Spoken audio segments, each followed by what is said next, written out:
This story was sent to us from Taylor in Seattle. A few years ago, while still living with my parents, a new neighbor moved on our street. He moved in about 4 houses down with his mother, who we will call Mary. Mary was an older woman who had been living in the neighborhood for a long time. She lived in the neighborhood before my family moved in more than 20 years before. She always lived alone as far as I remember. We didn't know she had any children, and she never spoke about having a son. We later found out from another neighbor that he was her son that she had given up for adoption 40 years before. I saw him outside mostly on weekend mowing the lawn. On the weekdays, I almost never saw him.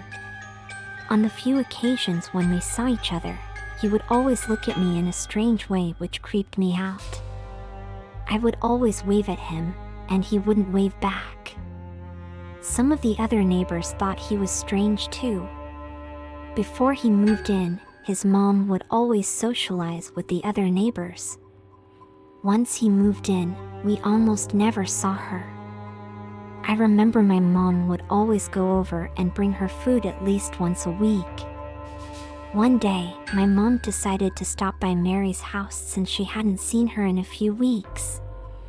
I decided to go with my mom because I didn't trust the situation. We walked up to the front door, and before we could ring the doorbell, her son answered the door. "Can I help you?" he asked. "Yes, we are just stopping by to check on Mary. We are your neighbors," my mom told him. "Yes, she is fine. Thank you for checking," he said before slamming the door in our faces. We went back to our house and told my father about what happened. He was so angry and wanted to confront Mary's son, but my mom talked him out of it. The next day my mom called Mary's house phone, which no one answered. We were beginning to worry a bit.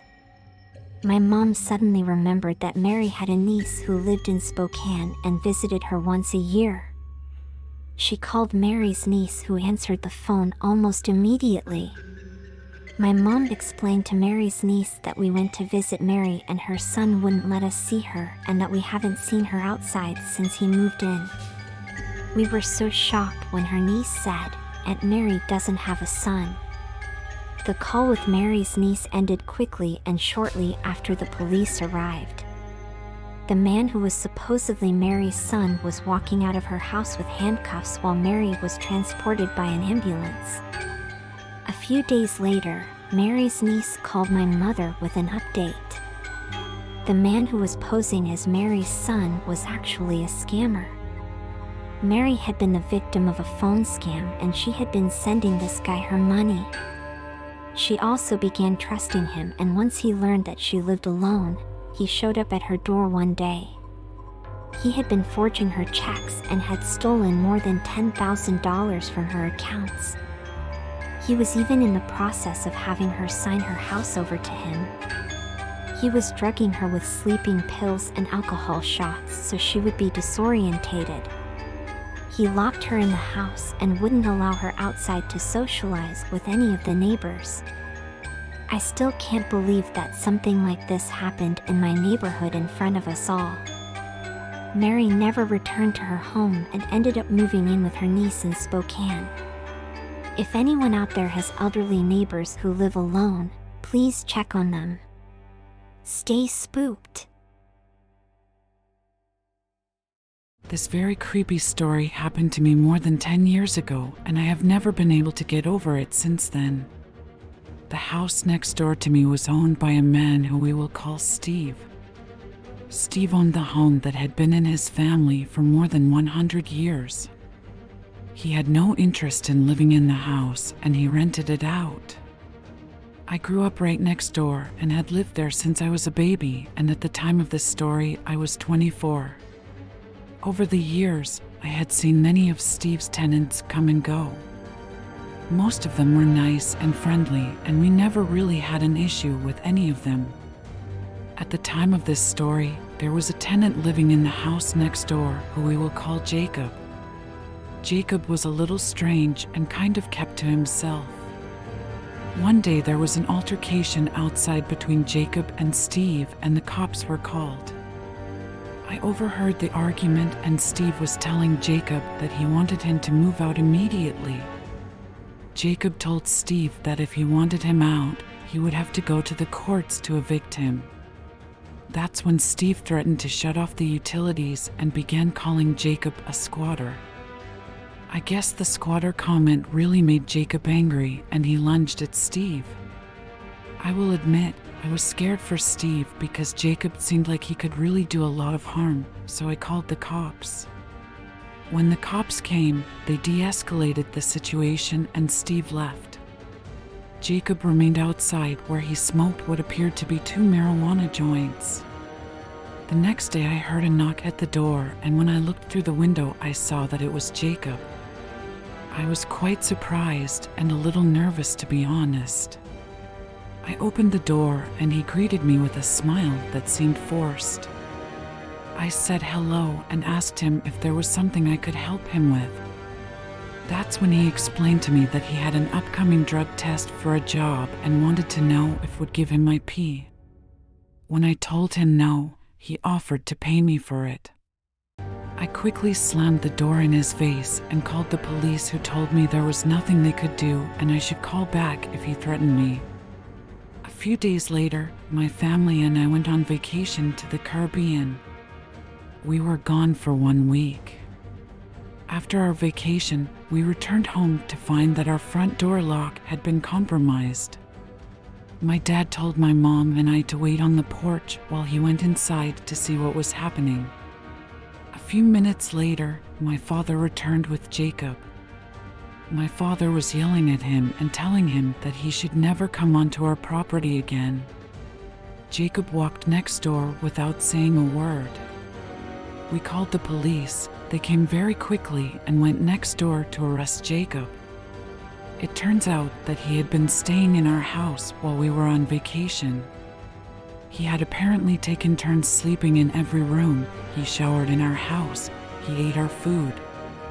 My family felt very violated, and we did end up pressing charges against him. For a while, I felt very uncomfortable in my own home. We never saw Jacob again since that day. During the pandemic, I made a move to a large city from the suburbs, which I know was quite the opposite of what everyone else was doing. In case you're wondering, I had moved to the city for a job. I had only visited this city a few times before moving there, and I didn't know anyone there. I moved into an apartment complex which I loved very much in the beginning. It only took a few months for me to begin hating it. When I first moved in, the building was very quiet. The other residents seemed friendly and would say hi when we walked by each other. About a month into me living there, 2 guys moved into the apartment next to mine. Shortly after they moved in, they began having loud parties which would last all night. The music next door was so loud that the walls would shake. During the day, it was quiet next door except for the hourly knocks at the door. Soon after they moved in, I figured out that they were selling drugs during the day. I made a complaint about the noise to the property manager, who said she would ask them to stop. I should mention that one of the neighbors on my floor was a police officer. After complaining to the property manager about the noise only intensified. I wondered if no one else had complained, and I didn't feel comfortable approaching the neighbors myself. I soon became friendly with the neighbor, who was a police officer. One day I decided to ask her for some advice on what steps I should take next to get the noisy neighbors to quiet down. I was shocked when she advised me to just put earplugs in to drown out the sound. I told her about my suspicions that the neighbor was selling drugs, as there were people in and out of their apartment every single day. She advised me yet again to just ignore them. A week after my conversation with her, I went back to the property manager to request a move to a different apartment in the building. My request was denied, and she claimed that the building was fully occupied. If I was going to live in this building for an entire year, I wanted to be comfortable. One day I was walking into the building, and I ran into the next door neighbors. One of them bumped into me, knocking my grocery bags to the ground.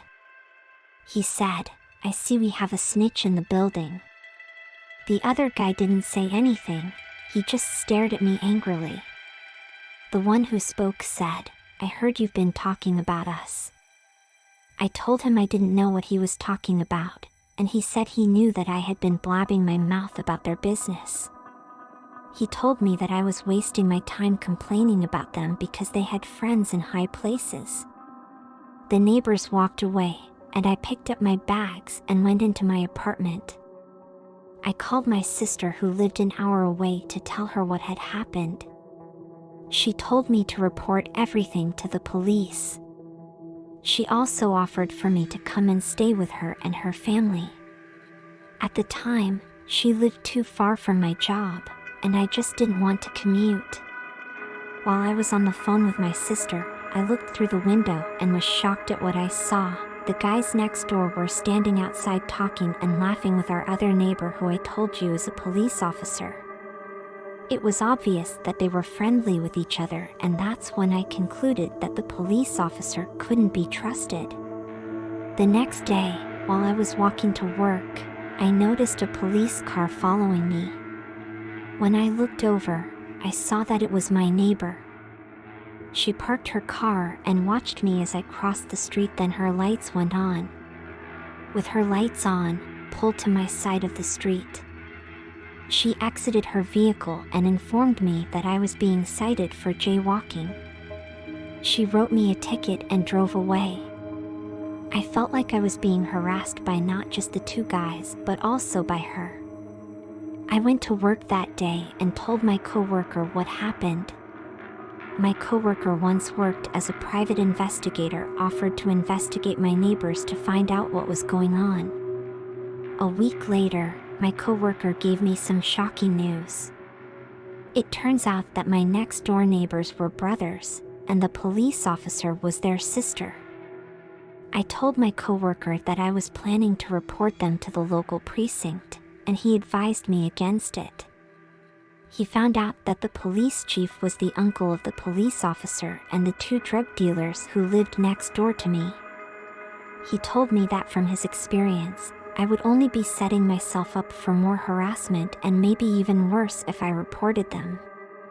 In the end, I decided to terminate my rental lease early and move in with my sister and her family after all.